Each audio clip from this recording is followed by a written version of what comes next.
très brièvement les circonstances. Donc c'était 11 décembre 2018.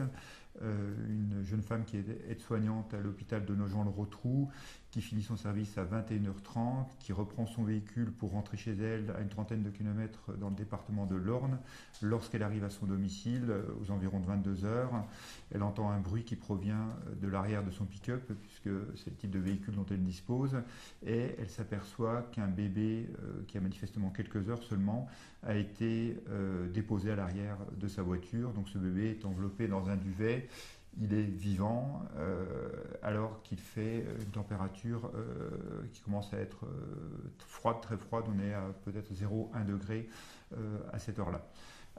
Les pompiers sont appelés, bien entendu, puis les services de gendarmerie, et une enquête est ouverte par mon parquet dans la soirée, puisque le parquet d'Alençon se dessaisit à notre profit, puisqu'il s'avère que donc, le bébé a été déposé sur le ressort du parquet de Chartres.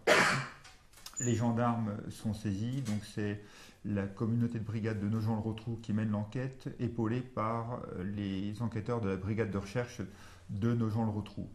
Et le dossier, au bout de plusieurs semaines, donc à peu près juste un mois, connaît une évolution décisive grâce à la police technique et scientifique, puisque l'Institut de recherche criminelle de la gendarmerie nationale, donc, qui est situé à Pontoise, à qui on a transmis d'une part l'ADN du bébé, d'autre part un ADN féminin qui a été découvert sur le duvet et dont on supposait qu'il s'agissait de celui de la mère, a été en mesure, grâce à ça, de déterminer quel était l'ADN du papa supposé de l'enfant. Et coup de chance, l'ADN de ce père supposé est déjà connu des services de police et de gendarmerie, puisqu'il figure dans le FNAEG, la personne en question ayant été condamnée il y a quelques années pour des délits mineurs. Les gendarmes constatent que le monsieur en question est quelqu'un qui habite dans le secteur de Nogent-le-Rotrou, donc ça conforte l'idée selon laquelle ce monsieur a bien quelque chose à voir avec cet enfant. Les enquêteurs procèdent à une enquête d'environnement pendant environ 2 semaines afin d'en savoir plus sur ce jeune homme qui est âgé de 22 ans, et il découvre qu'il a une relation conjugale, au moins une relation assez suivie, avec une jeune femme qui, elle, a 19 ans et qui habite également dans le secteur.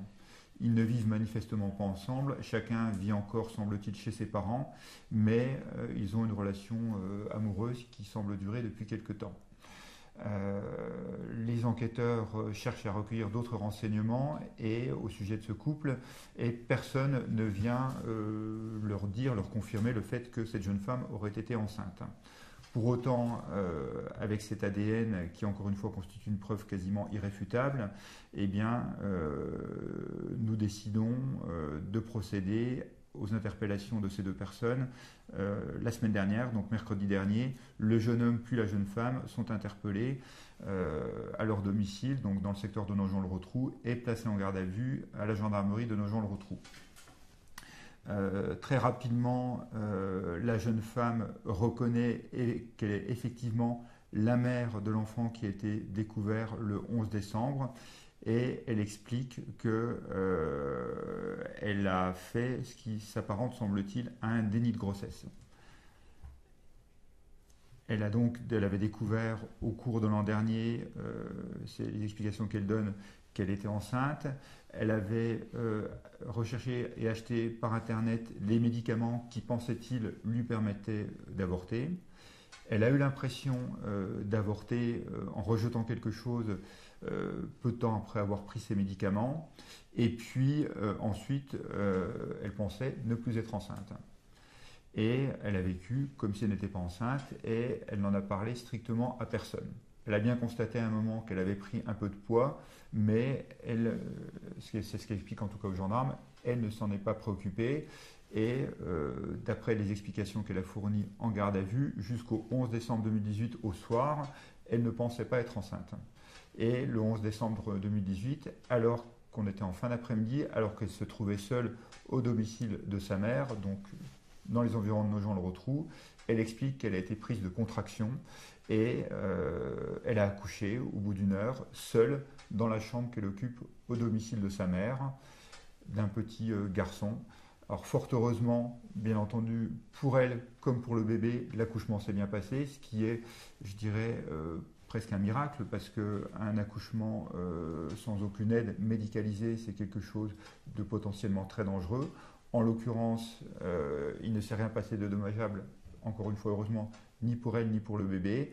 Et au bout de 2 heures et demie, après avoir fait disparaître les traces de l'accouchement, c'est-à-dire notamment après avoir pris le soin de laver les draps du lit sur lequel elle avait accouché, après avoir récupéré et jeté le placenta dans la poubelle, après avoir bien entendu coupé le cordon ombilical qui la reliait au bébé, elle s'est dirigée vers le parking de l'hôpital de Nogent-le-Rotrou, où elle est arrivée a priori aux alentours de 21 h et où elle a donc déposé le bébé à l'arrière de ce pick-up qui allait être repris une demi-heure plus tard, donc par l'aide-soignante dont je vous parlais en préambule.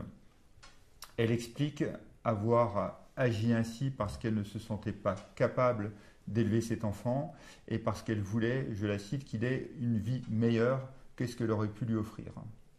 Elle affirme aussi avoir déposé l'enfant sur ce pick-up, sur la plateforme de ce pick-up, parce qu'elle avait vu qu'il y avait des gens à proximité et qu'elle pensait que forcément les gens allaient s'apercevoir de la présence du bébé et donc qu'il allait être sauvé. Le père, de son côté, a eu la surprise de voir les gendarmes lui apprendre, alors qu'il était en garde à vue, qu'il était papa, puisqu'il explique qu'à aucun moment sa compagne ne lui a dit qu'elle était enceinte, et ce qui est corroboré par elle.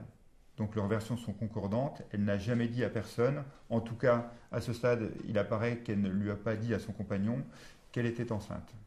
Elle-même, je le rappelle, ayant de toute façon fait un déni de grossesse après avoir été convaincue d'avoir avorté.